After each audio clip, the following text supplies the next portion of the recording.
Hello everyone, welcome back to another video. I am HiFi-Dawson and this is the Campfire Audio Andromeda 10. This is one of Campfire Audio's latest IEMs released earlier this year, the 10th anniversary edition of their, well, much celebrated Andromeda series. So released 10 years ago in 2016, not the 10th version, just the 10th anniversary. Though they have regularly been releasing them, I think like one every year in a new colorway and you know, that kind of stuff. So this obviously is the original like Andromeda green color, which looks really nice, but I'll get into all of that in a little bit later here. So a couple key points. This is an $1,800 IEM. It's a 10 balanced armature driver, so all BA driver IEM. And well, I've been using it for about 2 months now. Campfire Audio was generous enough to loan me this to give them my impressions and give you my impressions. And well, that's what I'm going to get into today. So obviously disclosure there, Campfire Audio did provide this to me, but they had no say or input to the contents of this review. They don't know I'm making a video, and they certainly didn't pay me to say anything. And with that, let's get into the specs. So this is as I said before, an $1,800 US IEM. Obviously, it's definitely one of the more higher end ones, though definitely not the most expensive ones. This uses the 10 balanced armature drivers inside, so it's an all BA IEM. Compare that to the original Andromeda, which only had 5 BA drivers. So there's going to be this recurrence of 10 in the theme of the Andromeda 10 here. So which is, you know, nice that they were able to culminate that into this you know, anniversary edition. So the driver layout is 4 BA drivers for the low end, 4 BA drivers for the mid-range, and 2 for the treble. As you can see, with an impedance rating of 8.5 and the sensitivity being 94 dB, this is a pretty sensitive IEM, and I will get into source pairings and background hiss and all that stuff later, but do note that this is a very sensitive IEM. This is one of the first Campfire Audio IEMs to use the 2-pin connector, whereas all the other ones were previously using the MMCX connector. And I don't have a preference one way or the other, but it's nice to see the 2-pin being adopted, and well, that's certainly more prevalent at this point in the consumer audio industry, so I'm happy to see that. It's a CNC aluminum shell with a stainless steel nozzle, and of course the cable is attachable. And this version here, even though they do have different colors, such as the launch edition, which I think is black, this is the classic Andromeda green color, which I think looks very nice. So before getting any further into what these are, what is in the box? So this is the box. It's a very nice green box, and well, I would say, like, if you're going to spend this much money on an IEM, the unboxing experience and packaging and everything you get with it should be consummate with the price. So let's take a look. So obviously nothing in the box because I took everything out except for this pin, Campfire Audio pin, that they include with every single IEM they sell. Obviously too, just the nice Andromeda 10 there. I actually do like that with the blown out of the, you know, the internals of the IEM itself. Just really nice touches like that on the box. So with this, you get obviously some documentation. You get 3 sets of ear tips. So these are memory foam ear tips, as you can see here. And, you know, they're pretty decent memory foam tips. Obviously, they're going to have, you know, each ear tip style is going to have a different effect on the sound quality, which I'll get to in a bit. But memory foam ear tips, these are silicone wide bore tips, and they're a little bit lower profile too. But again, wide bores. And then these, of course, are the silicone gel ear tips, which these are actually my favorite, and I've been using them the most. I like the assortment of tips that they include. Not too many, but just the right amount in different styles, just to give you some, you know, being able to, you know, tip roll basically, like making sure you can get a good fit and a good seal and a good sound. You get a cleaning brush, of course. You also get the wax screen protectors for the nozzle. And it also tells you how to install it, which I do appreciate. I didn't install it yet though.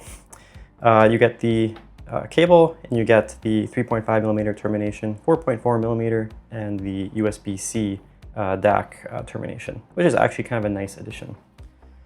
You also get this pouch, which is what the IEMs go into when you store them, because, well, protection for, especially for higher end audio equipment, I think is pretty necessary. And then of course you get the storage case, which is a pretty chonky case. It's leather and it's a zipper case and it's green and it looks really nice. The top is sort of like a little bit plushy, but it's all hard all the way around. And inside you have a lot of space. So inside is all felt to protect everything, and basically everything can go here, and there's a nice pouch here to put like documentation, cables, DAC, you know, dongle DACs, that kind of thing. So, you know, just a nice, nice case. I also appreciate their documentation is not too extensive, but yet has key points in here.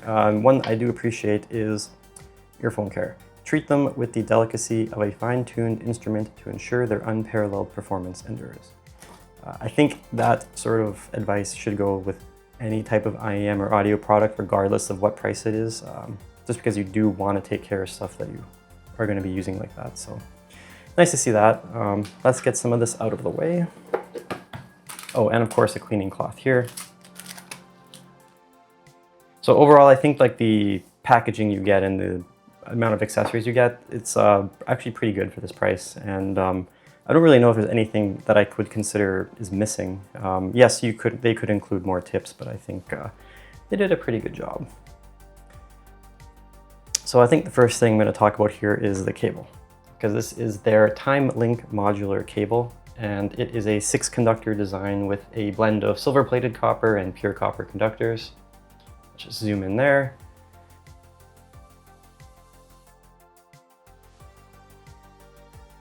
It has just the right malleability so that it, it's not too stiff. It will slightly stay in place, but you can freely bend it and it doesn't get like stuck in one position. So I do like that, as well as obviously the swappable terminations here. So my one critique of this is just that this is a push-pull mechanism and not some sort of threaded lock like you see on a lot of other, modular cables. And the reason this is an issue is because if you put this into something, I'm just going to take this here. This is a digital audio player, and let's say you pull it out even from here where it shows the grippy part is. Now it came out nicely here, but sometimes it will, as you can see, even did just separate a bit there. And I think, obviously if you had a threaded, lock on here, it would prevent that. So it is a little too easy to pull this off. And all 3 of these connectors, including this USB-C one, they all have the same feel and resistance to it on here. So that's my one critique of it. When you pull it off something, you have to grab it by the connector here itself, not by this grippy part, which is where you would think you would need to hold it, because, well, why make it grippy? Anyways, that's just my one sort of complaint about it, but it's not like a huge issue if you know what to look for.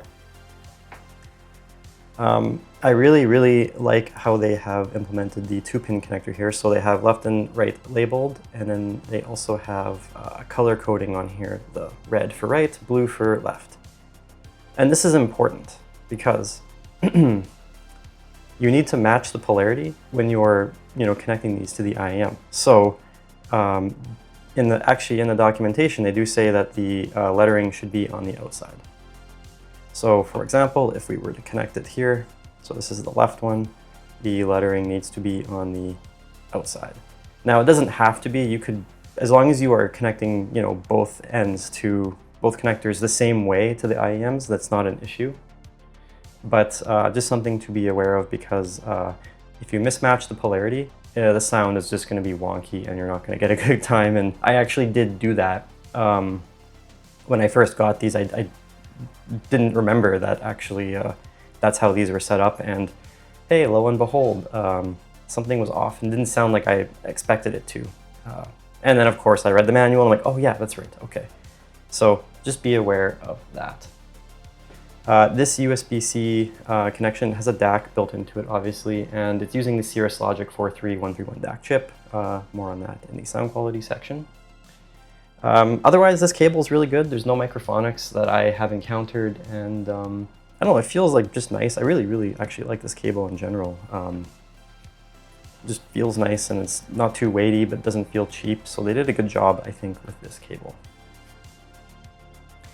Now getting into the actual IEMs themselves. This is the Campfire Audio Andromeda 10. And as you can see, well, maybe you cannot see, it is a little bit difficult to actually understand which is left and which is right. So if I just have them sitting, would you know which is left and which is right? Probably not. I had this problem when I listened to them earlier this year at Can Jam in New York City.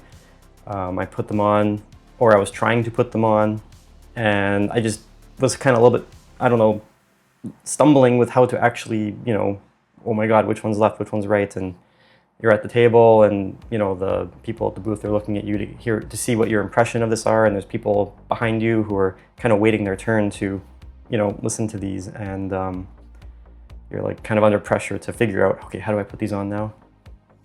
And I did end up figuring it out just because, you know, it does say right and left on them, but as well as on the cable. But yeah, it took me a moment.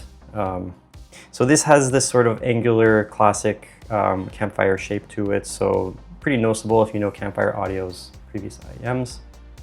And of course we have the Campfire Audio engraving on each of them there.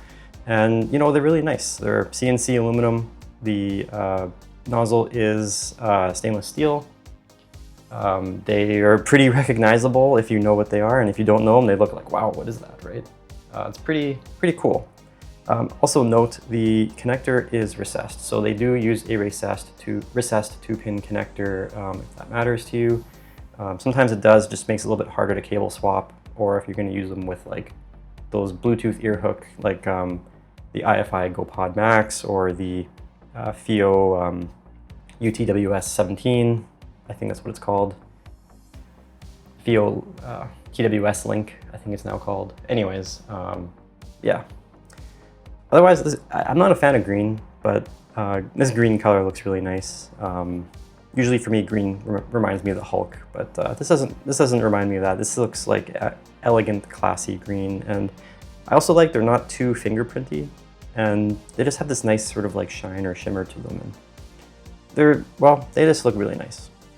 The nozzles, as you might have already seen, they're a little bit on the shorter side. So they're kind of stumpy, I'll call it. Usually they're a little bit longer, and they have like, they don't go, you know, out as much as on this one. And that could impact fit, as I'll get to in a moment, but the width is about average, I would say. But yeah, the length of it is definitely on the shorter side. So fit and comfort.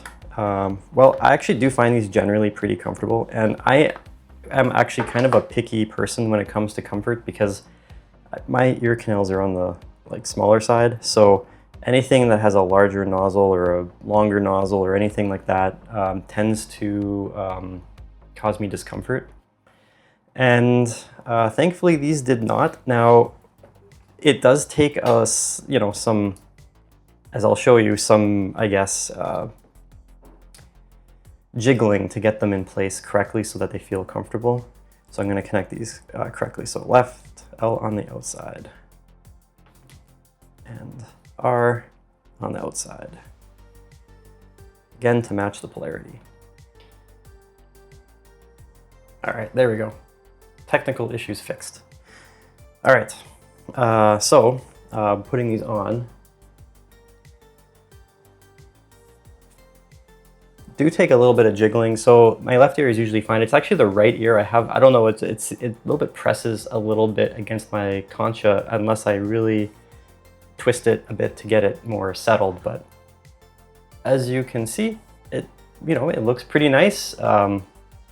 It's a little bit flashy. So I have a light here. We'll see if I can, there we go. Yep, you can see it's kind of like a shiny green. I don't know, it's pretty nice. They don't go out too much. They are on the bigger side, so if you don't like chonky IEMs, definitely, you know, they are like that. But otherwise, the fit is stable. I can make sure I don't hit the microphone here. Move my head. Yep, they're pretty stable. They're solid, feels nice. Have actually generally no issues, and I'm actually, again, pretty picky of a person when it comes to the fit in my ears. Yes, so I do like how this does feel. And as I mentioned already, I use these tips, and these for me are the most comfortable ones. The other tips are also comfortable, but these seem to give me the best sort of stable seal while it feeling kind of on the softer side, you know, like I'm being caressed or something of that nature. I don't know. Again, everyone will have their own preference, and that's the beauty of tip rolling, is that you can choose whatever works for you, and that is totally fine. So that is great. Let's see here. I guess one other note is, yes, I did wear these for like 3 hours straight a couple times, and I had no issues. And usually I'm really, really picky about like comfort and stuff like that. I guess I'm a little bit more sensitive than most people, but I had no issues with these, and it was great. So let's talk about the source pairing and drivability of this. So I'm just gonna make some room here, and I'm gonna bring out some devices, because like, why not? And these will be the majority of devices that I actually did use. So let me bring up the screen here. So for the most part, I used what you saw on the table here, plus my K13 R2R desktop DAC amp. Now, there's a little bit of an exception with that one that I'll get to, but everything that you see in this list generally works really well with the Andromeda 10. What I mean by very well is it drives it just nice, and there's no background hiss and no like serious interference issues like that kind of thing. The K13 R2R does have a slight background hiss to it. It's not terribly noticeable, but if there's a quiet part in a track, or if there's like a big, you know, gap between tracks, you will probably hear, you know, that slight background hiss. Same goes for the Surfans F20 Pro. It's actually even more subtle on that DAP, but so here is the iBasso DX180, the Shanling M3 Plus Master, although I did use the regular M3 Plus as well. This is the Surfans F20 Pro. This is the Onix XM2, and this is the HiBy R1. So a pretty wide range of digital audio players here. And we'll just turn them on, just because, I don't know, why not? Why not? Also the Fosi Audio MD3, which this works really well actually with it. I really like this. And then I also did recently get this. This is the Tangem Space 2. It's sort of a more budget, under $100 portable DAC amp. Also works really well with it. I just wanted to mention that too, because you don't need to get anything terribly expensive for this to sound good or to have a good experience with the Andromeda 10. So again, it's pretty easy to drive given the low sensitivity, but background hiss and interference will be very noticeable. So like I said, everything on here was pretty perfect with this, with the notable exceptions of the VO K13 R2R, and just a little bit, like very, very subtly, the Surfans F20 Pro. Although, even though I am very sensitive to hearing the background hiss and stuff, I still was using this quite a bit, so it's not that bad. The USB-C termination here, which has the Cirrus Logic CS43131 DAC chip in it. No background hiss at all, obviously, as you would expect. You know, this is great if you want to plug it into a game console like the Nintendo Switch, or a laptop, you know, or your smartphone, obviously, just so you can listen to music that way. So it's actually nice. There's a versatile amount of options here to listen with the Campfire Audio Andromeda 10. I also did test it with my M5 Pro MacBook Pro. No background hiss at all. And my Surface Laptop 7, which does have a noticeable amount of background hiss. So again, not a powerful source, or you don't need a powerful source. You just need something with a low noise floor and really no background noise. So that leads me into the sound quality section. So again, this has 10 balanced armature drivers, 4 bass, 4 mid-range, and 2 treble. And there's a lot of other tech in here as well, which I'll get to as I go through each frequency range, but let's just throw up the graph. There we go. So as you can see, it has sort of a U shape to it. Not quite V-shaped. There's definitely an elevated bass, but it's not quite as elevated as it looks on here. So usually what I do is I don't actually graph things right away. I usually graph it at the end and I listen to stuff first. And this was interesting because I definitely didn't anticipate that the bass would be, kind of elevated like that. Now, one thing you will see is that peak at 8 kilohertz there, at 8K, and that's sort of this weird little treble peak. Well, it's not weird, it kind of helps with revealing some of the detail, but if you are very sensitive to sibilance and treble peaks, that might be an issue for you here. I am on the more sensitive side, and I didn't have that problem, so it might not be an issue for you. One other thing to note too is the incredible matching of basically the left and right. They're in perfect unison, which is what you would expect for well, an IEM that cost $1,800. So again, you're paying for the quality and those types of things, because I've seen a lot of mismatched IEM earbuds, over the years. So let's also throw up. So this is just with the Harman IE 2019 target and the IEF neutral 2023 target. So that sort of lighter with the longer dotted bars is the IEF neutral 2023, and the shorter, darker dots is the Harman IE 2019 target.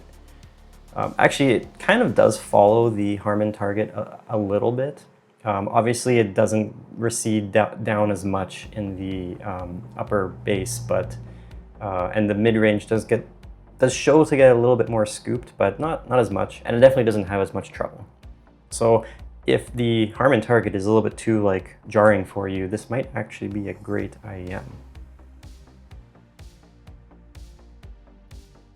So overall, as you can see from the graph there, this is not a neutral IEM. This is very balanced though, not neutral.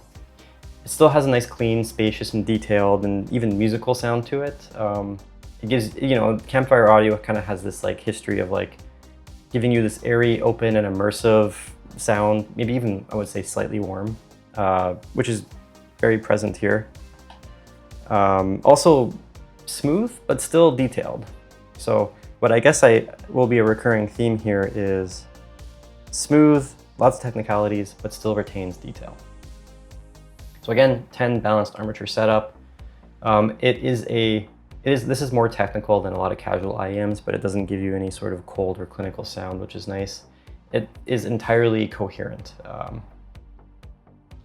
Also, another thing to note is that this is not a high volume set. This is a low to mid volume set. So anything higher than, say, 60% I've found is way too fatiguing, and it's not meant to be listened to that way. It feels almost like it starts to get claustrophobic at that point, but 60% and under, which you shouldn't have a problem with, to be honest, considering how easy it is to drive, those more comfortable listening levels, this does a very good job there.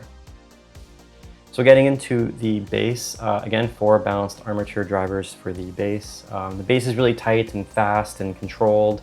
It's more about quality than, absolute quantity, but it still has good punch and texture to it. It has that, characteristic balanced armature bass character, which is quick attack, clean decay, very good detail for what it is. But it is not going to give you the, physical slam of a dynamic driver. So if you're a bass-centric person or a bass head or anything like that, or you really like sub bass, probably this isn't going to be for you. This, bass, as you saw, was slightly elevated, and that does, in the graph there, and this does help with vocal warmth. So if you like rich, deep vocals, this will definitely be a set for you. All electronic music I listened to with this sounded clean, but it might not hit as hard as hybrid IEMs or dynamic driver IEMs. Basically, the bass is not the star because of quantity, it is a star because of how controlled and textured it is. Midrange. 4 BA drivers for the midrange. It uses this kind of, what I guess Campfire Audio calls as a NEMC, or noise elimination mid-circuit, which is designed to reduce noise and resonance in the whole balanced armature system. Which I can tell you, it I think it does a good job. So vocals sound clean, open, and very expressive. There's a natural warmth, it doesn't become thick or muddy, and there's a lot of good note weight, with each track that I was listening to. Male vocals sounded really full, they didn't sound too thin, they have really good nice texture and body to them. Female vocals, they're clear and airy, but not too forward to become shouty, just a little bit forward enough to sound good. Instruments as well. Guitars have good definition. The piano notes, they have a nice attack and decay to them. Strings, nicely separated if it's a very busy track like an orchestral score. I would say this mid-range focuses on the musicality as opposed to pure technical performance, but it still has a lot of good technical performance for it. So it's not just about detail retrieval, it's also about keeping it nicely energetic and fun sounding. So basically the mid-range to me is what makes the Andromeda 10 feel very emotional and engaging rather than just being a technical powerhouse. The treble. So this uses 2 BA drivers for the treble, to manage the treble, and it also uses this thing called a TAEC, which is a tuned acoustic expansion chamber. It's basically a tuning element used to maintain the coherence of the treble. So Campfire Audio says that it should help with spatial imaging, layering, soundstage, and some, reducing reflections and resonances within this whole chamber here. I think it does that because I didn't detect any of that. The treble is very airy and spacious, has really good extension and really good sparkle despite what we saw on the graph there. If we just bring that up again, it's not like it's peaking a lot, it just peaks at 8K. But it still retains a lot of detail without being really sibilant at all. And honestly, that's pretty impressive because that's usually one of the things that I hate, because if I'm on the more sensitive side for sibilance, I really don't want to be listening and then being fatigued after 10 minutes of listening. So these don't do that, which is really nice. Still gives you all of that nice, what I would classify as this open window feeling where, oh yes, the track can breathe and I can listen to all the details. This does that really well. I'm just making sure those don't go to sleep. So this still does have a little bit of what I would classify as the metallic, BA driver timbre to it, which is basically this kind of I guess tinny or unnatural or even a ringing sound. And usually it's caused by really fast driver decay and high frequency peaks, like that 8K peak. But it's very subtle. It's not really noticeable unless you're clinically listening for it. And I guess if BA drivers, it's really hard to tune that, to tune away from that and get rid of that. But they did a really good job to subdue that here. But the BA drivers, they do make the instruments like cymbals, vocals, higher pitched vocals, and strings, they sound fairly rich and warm, not clinical or plasticky like you get on typical all balanced armature sets. As I have mentioned before, your tip choice will impact things a lot, so it mostly does affect the treble in my opinion. This is all assuming you have a good seal, so the memory foam tips, they might smooth out the treble a bit, I think. And then both the wide bore tips and these silicone gel tips, they kind of open up the sound a bit, a little bit more open and crisp, with maybe these silicone gel ones having more, I would say maybe more clarity in air. Just a little. I'm not talking drastic differences, I'm talking very subtle differences. So the treble is kind of, in a way, what makes this work, because without the treble being this way, I think this set does not work. It needed to be needed to balance out the bass. And the bass, while not being this hard-hitting, impacty bass, it has this nice quality to it. And even sub bass, to be honest, has this nice rumble to it. Again, you're just not getting that dynamic driver type bass, which of course you wouldn't expect from this. Again, it's very cohesive sound signature. They did a really good job, I think, in balancing it all out. Technical performance is very strong, so detail retrieval is very good. You have excellent separation, instrument separation. So when it has a pretty wide and open sound stage with like really excellent imaging performance. So that helps with, detail and layering. So you know where instruments are, you know where sounds are coming from. You can pick them out pretty easily and pretty quickly with these. I think it's a really strong set for that. And in a busy track with layered instrumentation, you can hear everything. It doesn't get too busy. It's going to really depend more on the track recording quality than anything else. This will not be what is holding back the listening experience for it. And because these are BA drivers, they're very fast, and that helps with with that sort of thing. So you have like clean transients, a lot of good micro detail. Again, it's a technical set, but still musical. So I guess I will actually talk just about a few tracks. So I don't want to go into like huge detail about like going through a lot of different tracks, but this track here, Put It Off by the Tragically Hip from their album Trouble at the Hen House. I really like that album. This track is really good. Has this nice kind of slow build to it, and it showcases the kind of dynamic range and good bass and drum impacts, and the Andromeda 10 handles that really well. A lot of sets you kind of have to change the volume a little bit because it's very like, the quiet is really quiet and the loud is really loud, but the Andromeda 10 handles that dynamic range really well, where I wasn't really adjusting the volume at all. It was just nice. And again, like in that track, bass and drums, they can easily overwhelm the mid-range, like especially the vocals, but it doesn't happen on this set. So again, if it's too bassy, usually that's what happens, but this is not too bassy, but you still hear the bass guitar and the drums pretty accurately with good texture, but also naturally. There is this song. It's called, not this one. It's the previous one. Oh no, it's the next one on this album. It's called Field Song by Mark Lanegan on his album Field Songs. I like this song because it has multiple guitars in it, and you have one guitar on the left and one guitar on the right, and they're playing offbeat of each other, and you can really hear it nicely on this set. It's a really well done, well implemented recording.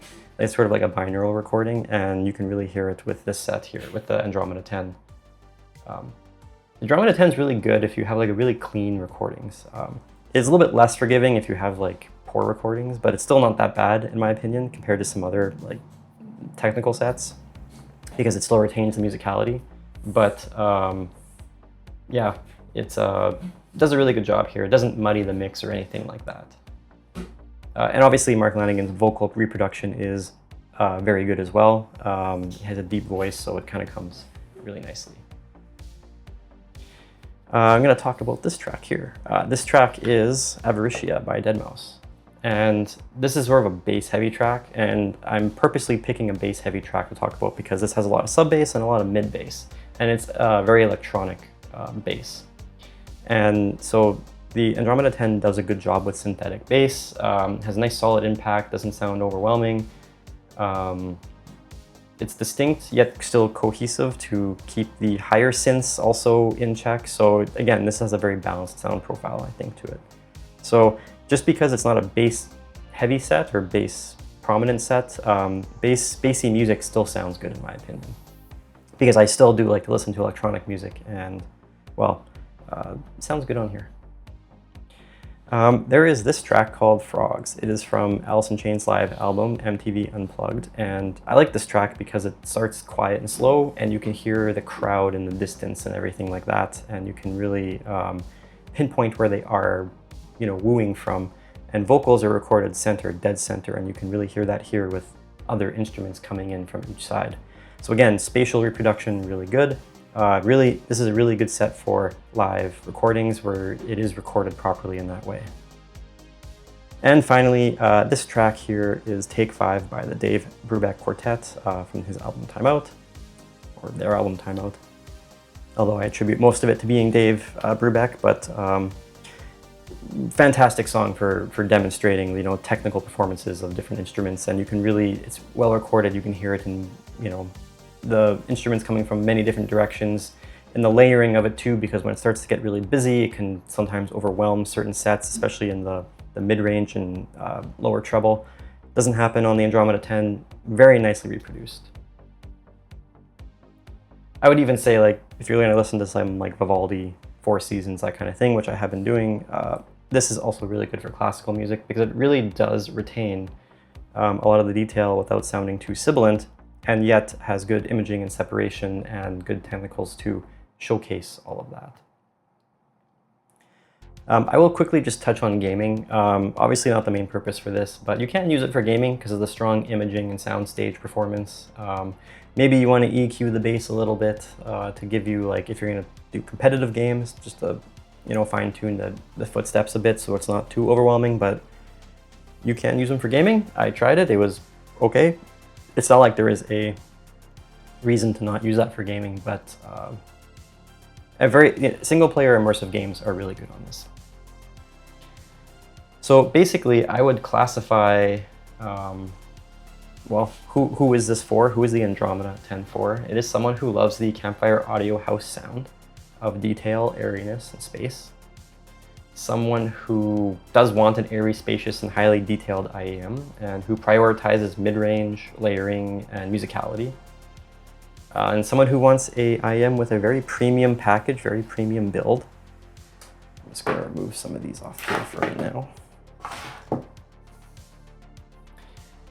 And someone who has a good understanding of source pairing, because yes, you do need to pair this with a source that it plays properly with, i.e. low noise floor, no background hiss. It's not a strong source, because obviously this is a HiBy R1, this is a $70 US digital audio player. And it works fine with this. Same with this, I think this goes for $90, the Space 2, Tantrum Space 2. Again, we're not talking about you needing extensive or expensive hardware to listen to this, just you need to understand the technicalities of what you're listening with. And obviously someone who is not bothered by the $1,800 price. So if those things sound like you, I think the Andromeda 10 is an excellent set for you. Who should not buy this? Well, obviously someone who cannot spend $1,800 on this set. This is not a value per dollar budget, or not budget, but a value per dollar set. You know, so if you're looking for the best value for your money, this is probably not going to be it. There are other options out there. This is also, you know, not for someone who wants to spend like 80 to 90%, or wants to get 80 to 90% of this technical experience, but wants to spend less. So there are IEMs you can get like 70 to 80% of this technical experience. Maybe something like the HiBy Orchestra 2, way cheaper. It's over $1,000 cheaper. But you do lose, you know, the kind of energy and musicality of this thing, where that one's a little bit more clinical. And obviously, if you do not want a reference or neutral IEM, well, this is also not for you. So I guess that kind of leads me to my final thoughts about the Campfire Audio Andromeda 10. The main strengths of this are its very spacious presentation, it's very clean mid-range, strong layering, and that very distinct kind of Campfire sense of atmosphere. You know, really, really good soundstage and imaging and technicalities in general, paired with good musicality. This is also an $1,800 IEM, so your expectations are very high, as they should be. And I think for the most part, if you're going to spend $1,800 on this, you won't be disappointed. The biggest compromises with this are going to be, well, the price and source sensitivity. So, you know, what you're pairing it with, just because you do need that low noise floor.